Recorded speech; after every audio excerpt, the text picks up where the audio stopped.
वाले हैं और जिसका नाम है द लिटिल गर्ल, एक छोटी लड़की। आगे बढ़ने से पहले मैं आप सबको बता दूं, ये जो स्टोरी है ये एक ऐसी छोटी लड़की की है जिसे अपने पापा से बहुत ज़्यादा डर लगता है। एक्चुअली सचमुच में तो उसके पापा उसे प्यार करते हैं, लेकिन क्योंकि जो उनका स्वभाव होता है, जैसे आप लोगों ने भी देखा होगा अपने घर में कि अगर मम्मी थोड़ा सा सॉफ्ट रहती हैं तो पापा थोड़ा हार्ड रहते हैं, या पापा हार्ड रहते हैं तो मम्मी थोड़ा सॉफ्ट रहती है, तो मतलब थोड़ा ऐसा होता है। तो जो थोड़ा हमें अच्छे से बोलता है तो हमें ऐसा लगता है ये ज़्यादा प्यार करते हैं, और अगर पापा कभी पिटाई लगा दी या पापा ने कभी हमें डांट दिया तो हमें ऐसा लगता है कि ये हमें प्यार नहीं करते, ये हमसे जलते हैं या वॉटेवर। तो ऐसा ही केस इस स्टोरी में है। किस तरह से उस लड़की को बाद में पता चलता है कि वो ही पापा जिससे वो इतना ज़्यादा डरती थी वो उसे प्यार करते हैं। तो चलिए शुरू कर लेते हैं इस स्टोरी को। To the girl he was a figure to be feared and avoided. उस लड़की के लिए, उस छोटी लड़की के लिए, यहाँ पे जो ही वर्ड यूज़ हुआ है वो यूज़ हुआ है उसके पापा के लिए। मतलब वो उनसे बहुत ज़्यादा डरती थी और अवॉइड करती थी, उन जितना ज़्यादा अवॉइड कर सकती थी। Every morning before going to work he came into her room and gave her a casual kiss. और हर सुबह जब उसके पापा ऑफिस जाने के लिए होते थे तो वो उसके कमरे में आते थे, किसके, छोटी लड़की के, और उसे कैजुअल किस करते थे, प्यार करते थे। To which she responded with goodbye father. और इसके जवाब में वो क्या कहती थी, गुड बाय फादर, यानी कि पापा कहाँ जाने के लिए रेडी हो रहे हैं, ऑफिस जाने के लिए। And oh there was a great sense of relief when she heard the noise of the carriage growing fainter and fainter down the long road. और अब उसे बड़ा ज़्यादा रिलीफ महसूस होता था, किसे, उस छोटी लड़की तो, कि यार पापा तो अब ऑफिस जा रहे हैं, कम से कम अब यहाँ पे मुझे कोई डांटने के लिए। देखो जो वर्ड कैरियज यूज़ हुआ है वो यूज़ हुआ है घोड़ा गाड़ी के लिए, यानी पापा घोड़ा गाड़ी में बैठ चुके हैं और वो फेंटर होते जा रहे हैं, मतलब उसकी आवाज़ कम कम होती जा रही है। इसका मतलब अब वो घर से दूर चले गए। In the evening when he came home she stood near the staircase and heard his loud voice in the hall. जब शाम को वो घर वापस आते थे, लड़की नीचे खड़ी होती थी सीढ़ियों के पास और उनकी आवाज़ सुनती थी। क्या कहते थे वो, bring my tea into my drawing room, hasn't the paper come yet. वो कहते थे मेरा जल्दी से मेरी चाय लेके आओ ड्राइंग रूम में, और अभी तक पेपर नहीं आया क्या। Mother go and see if my papers out there. वो जो फादर हैं किसके, लड़की के, वो अपनी मम्मी से कहते थे मम्मी देख के आओ कहीं ऊपर पेपर तो नहीं रखा क्या। एंड ब्रिंग माई स्लीपर्स, और मेरी चप्पल लेके आओ। कौन कह रहे हैं ये वाली बात, ये वाली बात लड़की के पापा ऑफिस से आने के बाद अब कह रहे हैं, कहते थे। Kezia mother would call to her.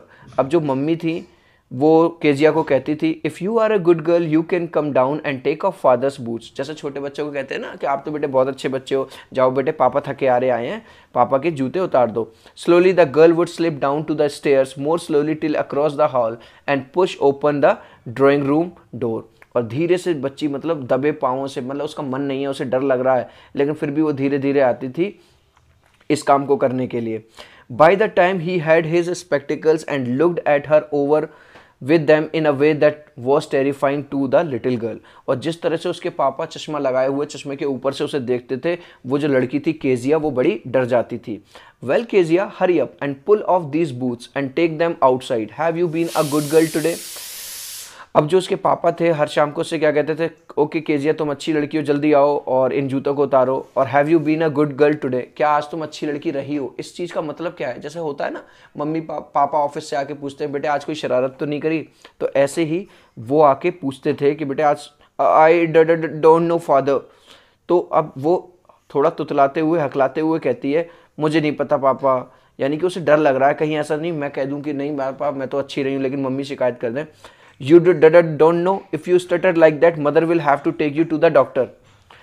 अब जो उसके पापा हैं वो भी उसी की तरह नकल करते हैं और वो कहते हैं ये किस तरह से बोल रही हो तुम, हाँ, हकलाते हुए, ये अगर तुम इस तरह से बात करोगी तो तुम्हारी मम्मी को तुम्हें डॉक्टर के पास ले जाना पड़ेगा।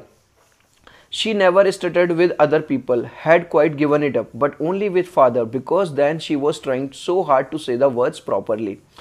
अब यहाँ पे हमें जो राइटर है वो बताता है कि वो जो बच्ची थी केजिया वो किसी के साथ भी हकलाती या तुतलाती नहीं थी, लेकिन जैसे ही उसके पापा सामने आ जाते थे वो हकलाने लगती थी। तो ये वाली बात क्लियर थी क्योंकि उसे उससे पापा से डर लगता था या कुछ होता था तभी उसकी वो, मतलब ये जो तुतलाने वाली हरकत तभी शुरू होती थी।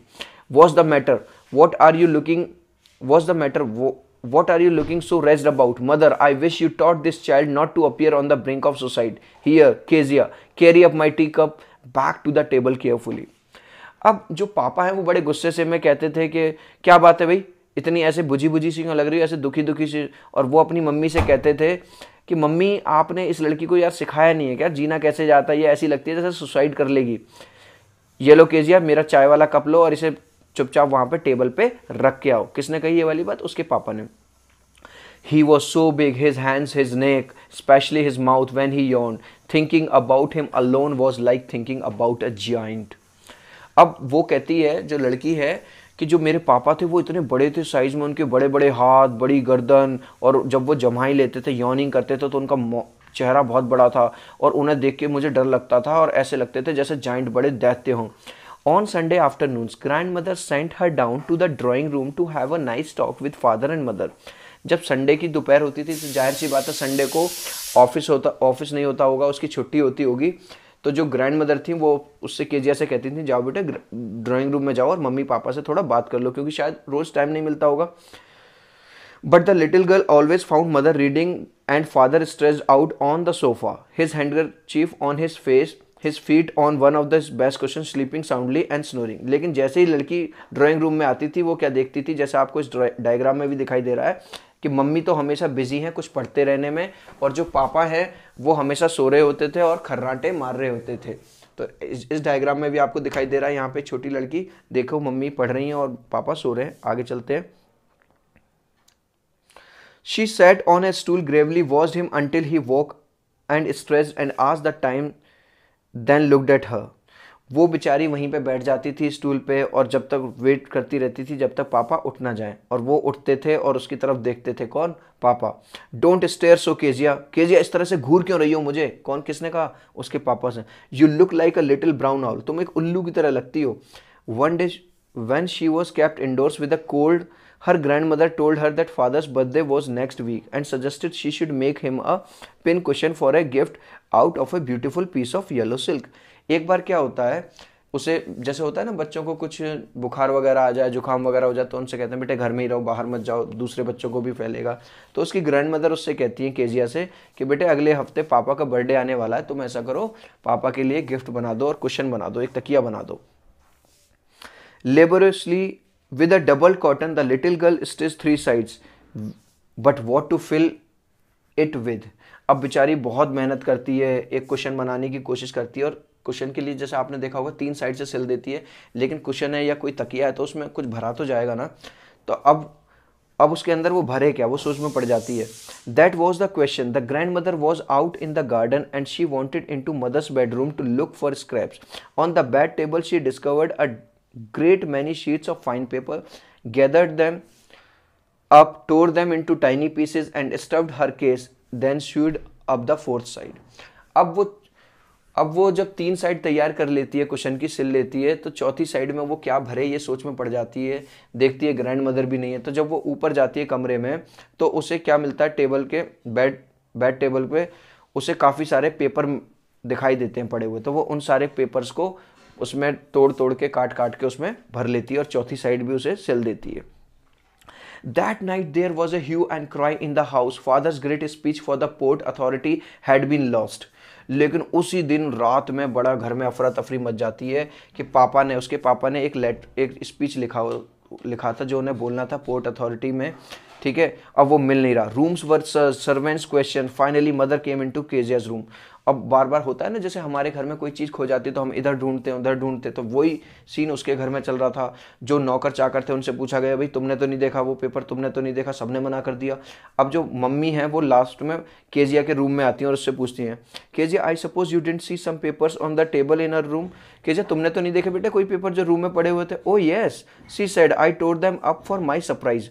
अरे हाँ मम्मी मैंने देखे तो थे, पर वो तो मैंने फाड़ दिए क्योंकि मैं पापा को सरप्राइज देना चाहती थी। व्हाट स्क्रीम्ड मदर, अरे come straight down to the dining room to this instant. अच्छा तुमने भी फाड़ दिया, नीचे उतर के आओ। अब मम्मी भी गुस्सा हो जाती है। And she was drag down to the where father was pacing to and fro hands behind his back.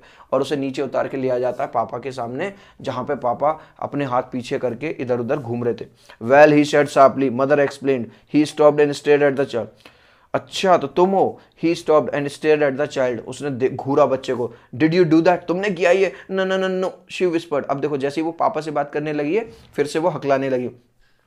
Mother go up to her room and fetch down the damn thing see that the child put to the bed this instant. अब यहाँ पे जो Kezia के father हैं वो अपनी mummy से कह रहे हैं कि मम्मी जाओ जल्दी से रूम में जाओ, face down the damn thing. Damn thing का मतलब है क्योंकि वो जो पेपर है जिसमें उसने स्पीच लिखा था वो पेपर चला गया है कुशन के अंदर, जो कि केजिया तैयार कर रही थी अपने पापा के लिए। तो वो अपनी मम्मी से कहते हैं कि मम्मी उस चीज़ को लेके आओ। See that the child put to the bed this instant, और इस लड़की को सुला दो नहीं तो पिटपिटा जाएगी मेरे हाथों से। होता है ना ऐसे घर पे। Crying too much to explain she lay in the shadowed room watching the evening light make a sad little pattern on the floor।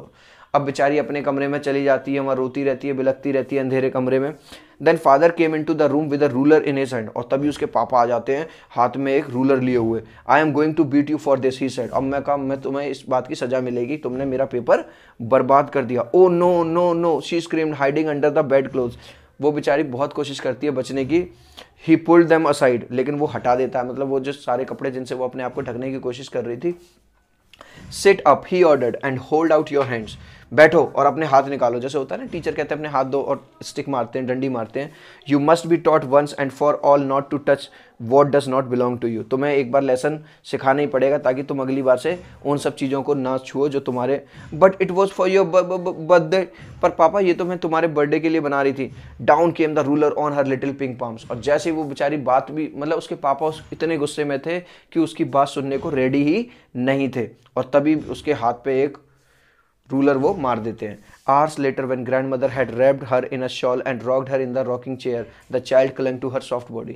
अब ऐसा अक्सर घरों में होता होगा, अगर पापा डांट देते हैं तो दादी मम्मी वगैरह आके बच्चों को चुप कराती हैं, तो यही काम उसकी दादी आके करती हैं। वो बेचारी उसे शॉल में लपेट देती हैं क्योंकि उसे वो पहले से थोड़ा बहुत बुखार में थी, और रॉकिंग चेयर जो होती है ना झूलने वाली, उसमें उसे बिठा देती हैं।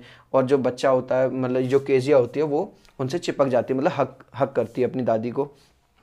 What did god make fathers for, she sob. अब वो रोते हुए कहती है कि भगवान ने पापा लोगों को बनाए क्यों, ये इतने गंदे होते हैं। Here is a clean hanky darling, blow your nose, go to sleep pet, you will forget all about it in the morning. I tried to explain to father but he was too upset to listen tonight. अब उसकी grand mother कहती हैं बेटे ये तुम्हारी नाक निकल रही है, नाक पोंछ लो और सुबह तक तुम सो जाओ अच्छे से, तुम सुबह तक सब भूल जाओगी, कोई बात नहीं है। अब वो लड़की जो है वो अपनी दादी को कहती है कि मैं पापा को एक्सप्लेन करना चाह रही थी, लेकिन वो इतने ज़्यादा गुस्से में थे कि वो तो मेरी बात सुनने को रेडी ही नहीं थे। But the child never forgot, next time she saw him she quickly put both hands behind her back and a red colour flu into her hand. लेकिन वो जो बच्ची थी केजिया, वो इस चीज़ को नहीं भूल पाई। जब भी वो हमेशा अपने पापा को देखती थी, एक डर उसके अंदर बैठ जाता था, उसके जो गाल हैं वो थोड़े लाल लाल से हो जाते थे, मतलब डर के मारे। The McDonalds lived next door. They had 5 children. Looking through the gap in the fence, the little girl saw them playing tag in the evening. The father with the baby Mao on his shoulders, 2 little girls hanging on his coat, pockets, rain all around, the flower bed shaking with laughter. Once he saw the boys turn the hose on him, and he tried to catch them laughing all the time. अब यहाँ पे जो ये परिवार है यानी Kezia का परिवार है, उनके नेबर में, पड़ोस में एक और फैमिली रहती है, मैकडोनल्ड्स फैमिली। लड़की ने क्या देखा कि वो जो एक दिन क्या देखा कि वहाँ के जो फैमिली है, देखो मैं आपको डायग्राम में दिखाता हूँ कि वहाँ जो दूसरे पापा हैं यानी जो मैकडोनल्ड है, वो भी इन 5 बच्चों के पापा हैं। वो अपने बच्चों के साथ बहुत ज़्यादा प्यार से रहते हैं, उनके साथ खेलते हैं, कूदते हैं, उन्हें डांटते नहीं हैं। और जबकि केजिया के पापा क्या करते थे, हर बात में उसे डांटते थे, ये करते थे। यहाँ तक कि उसने एक दिन क्या नोटिस किया, देखो एक वर्ड आया था होज। तो एक दिन क्या किया बच्चों ने, इन वाले मैकडोनल्ड्स के बच्चों ने क्या किया कि उनके ऊपर पानी वाला जो पाइप था, पानी वो भी डाल दिया, लेकिन फिर भी उसके पापा ने डांटा नहीं और वो हंसते रहे। Then it was she decided there were different sorts of father. और अब उसने डिसाइड कर लिया, अभी तक तो उसे क्या लगता था कि सारे पापा जो होते हैं, सारे पापा ऐसे ही होते हैं, खराब।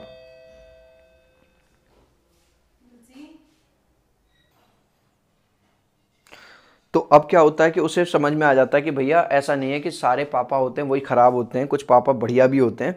Suddenly one day mother became ill and she and grandmother went to hospital. अचानक से एक दिन क्या होता है कि उसकी मम्मी बीमार पड़ जाती हैं, किसकी, केजिया की मम्मी। तो केजिया की मम्मी को और उसकी दादी को कहाँ जाना पड़ता है, hospital. The little girl was left alone in the house with the Alice the cook that was all right in the daytime. अब जो बेचारी बच्ची है केजिया है, वो घर में अकेली रह जाती है अपनी कुक के साथ, जो खाना बनाने वाली औरत थी, उसके एलिस, जो उनकी नौकरानी कह लो। That was all right. अब जो दिन वाला जो टाइम था उसमें तो चलो कोई बात नहीं है, कुछ नहीं होता। But while Alice was putting her to bed she grew suddenly afraid. अब जब एलिस जो उनकी कुक थी जब रात को उसे सुलाने लगी तो वो डर जाती है। कौन? Kezia. What will I do if I have a nightmare. अगर मुझे सपना आया डरावना तो मैं क्या करूँगी। यहाँ पे वो कहना चाहती है कि भाई रोज़ तो मेरे साथ मम्मी होती हैं या दादी होती हैं, पर आज अगर मैं अकेली सो रही हूँ तो मेरा क्या हाल होगा। She asked I often have nightmares and then granny takes me into her bed. मुझे अक्सर सपने आते हैं, बुरे सपने, और उस टाइम पे जो दादी होती हैं वो मुझे कहाँ ले जाती हैं? अपने बेड पे ले जाती हैं। I can't stay in the dark it all gets whispery. और मुझे अंधेरे में बड़ा डर लगता है, बड़ी अजीब अजीब सी आवाज़ आती हैं। You just go to sleep child said Alice pulling off her socks and don't you scream and wake your poor pa. और जो एलिस है भाई, जो नौकरानी है, जो खाना बनाने वाले, वो भी जानते हैं इसके पापा बड़े गुस्से वाले हैं, तो वो कहते हैं बेटे चुपचाप सो जाओ और अपने ये सॉक्स मुझे उतारो और चिल्लाना बिल्कुल भी मत, ठीक है, नहीं तो तुम्हारे पापा परेशान हो जाएंगे। But the same old nightmare came, the butcher with a knife and a rope who came nearer and nearer smiling that dreadful smile while she could not move, could not only stand still crying out. लेकिन अचानक से उसे वही वाला सपना, मतलब जो उसे डरावना सपना आता था केजिया को, वो दोबारा आता है, जिसमें वो देखती है एक कसाई आ रहा है जिसके हाथ में एक रस्सी लगी हुई है और एक चाकू लगा हुआ है और वो बुरी सी स्माइल देता हुआ आ रहा है और वो हिल भी नहीं पा रही है, चल भी नहीं पा रही है। ग्रैंड माँ वो तेज चिल्लाती है अपने सपने में। She woke up shivering to see father beside her bed a candle in his hand. और वो बेचारी जग जाती है और वो देखती है कि पापा बगल में ही खड़े हैं, और क्योंकि पापा ने उसकी आवाज़ सुनी होगी कि मेरी बच्ची बुला रही है या डर गई है, और पापा के हाथ में एक कैंडल लगी हुई है, एक मोमबत्ती। What's the matter he said. क्या हुआ भाई? Oh a butcher a knife I want granny. He blew out the candle bend down and caught up the child in his arm. तो वो बताती है कि मुझे वही सपना आया, मुझे ग्रैनी चाहिए, मतलब दादी को बुलाओ। तो अब दादी तो जाहिर सी बात है हॉस्पिटल है, तो वो बच्चे के साथ वहीं पे बैठ जाते हैं। कौन? उसके पापा, और उसे अपनी आर्म्स में ले लेते हैं। Carrying her along the passage to the big bedroom, और उसे बड़े बेडरूम में ले जाते हैं। A newspaper was on the bed, he put away the paper then carefully tucked up the child, he lay down the beside her. और अपनी बच्ची को यानी केजिया को जो पापा हैं वो भी अपने साथ ही बगल में सुला लेते हैं और उसे अच्छे तरह से कवर कर देते हैं। Half asleep still with the butcher's smile all about her it seemed, she crept close to him, snuggled her head under his arm, held tightly to his shirt। और अभी भी मतलब बच्ची को कहीं ना कहीं थोड़ा सा डर था, तो बच्ची अपने पापा को कस के पकड़ लेती है सोते वक्त और उन्हें स्नगल करती है, हक कर लेती है। Then the dark did not matter, she lay still. लेकिन अब अंधेरे से उसे डर नहीं लग रहा था। क्यों? क्योंकि पापा उसके साथ में लेटे हुए थे। Here rub your feet against my legs and get them warm said father. बच्ची क्या थी कि डर के मारे ठंडी पड़ जाती है, तो उसके पापा कहते हैं बेटा अपने पैर मेरे पैर से रब कर लो और तुम्हारे पैर थोड़े से वार्म हो जाएंगे, गर्म हो जाएंगे। Tired out, he slept before the little girl. A funny feeling came over her. Poor father, not so big after all, and with no one to look after him. He was harder than grandmother, but it was a nice hardness. अब उल्टा होता है generally. तो ऐसे case में क्या होता है कि बच्चा पहले सोता है, मम्मी या पापा बाद में सोते हैं, लेकिन बेचारे इतने थके हुए थे कि वो पहले सो जाते हैं। और आज केजिया को रियलाइज़ होता है कि वो जो पापा जो इतने बड़े से उसे लगते थे कि बड़ी आँखें, बड़ी कान, बड़े नाक, बड़ा मुंह, वो इतने बड़े भी नहीं है वैसे, ठीक है। He was harder than grand mother but it was so nice. आज उसे समझ में आ जाता है कि जो मेरे पापा हैं, जो मुझे बीच बीच में डांटते रहते हैं, वो अंदर से ऐसे नहीं है, अंदर से मुझे प्यार करते हैं। And every day he had to work and so was too tired to be a mister McDonald. अब उसे लड़की को समझ में आ जाता है कि मिस्टर मैकडोनल्ड जो हैं वो शायद उतना कठिन काम नहीं करते जितना मेरे पापा करते हैं, तो मेरे पापा इतना थक जाते हैं, इस वजह से मेरे पापा मिस्टर मैकडोनल्ड की तरह खेल नहीं पाते। She had turn up all his beautiful writing, she stayed suddenly and sighed, was the matter asked her father, another dream. अब वो सोचती रहती है कि भाई अगर मैं कुछ गलत काम करूंगी तब तो हर पापा डांटेंगे ही मेरे, क्योंकि मैंने उनका पेपर फाड़ दिया था। और वो अपनी साइड, मतलब लेटे लेटे अपनी साइड चेंज करती है। तभी was the matter asked her father, another dream. तभी उसके पापा उसकी तरफ मुड़ते हैं और कहते हैं मतलब क्या हुआ बेटे, दोबारा से कोई सपना आया क्या? Oh said the little girl, my head's on your heart, I can hear it going.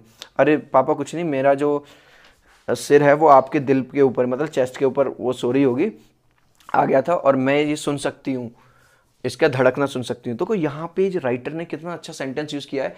कहने का मतलब ये है कि वो जो लड़की है जो ये समझती थी मेरे पिता बिल्कुल भी दयालु नहीं है, मेरे इनके पास दिल ही नहीं है, तो आज वो इस तरह से लास्ट में जो एंड में कह रही है कि मेरा जो सिर है वो आपके दिल को पास है, तो उसकी धड़कन मैं सुन पा रही हूँ। तो कहने का मतलब है फाइनली आज उसे ये पता चल गया कि उसके पापा भी उसकी मम्मी की तरह और उसकी दादी की तरह क्या हैं, दयावान हैं।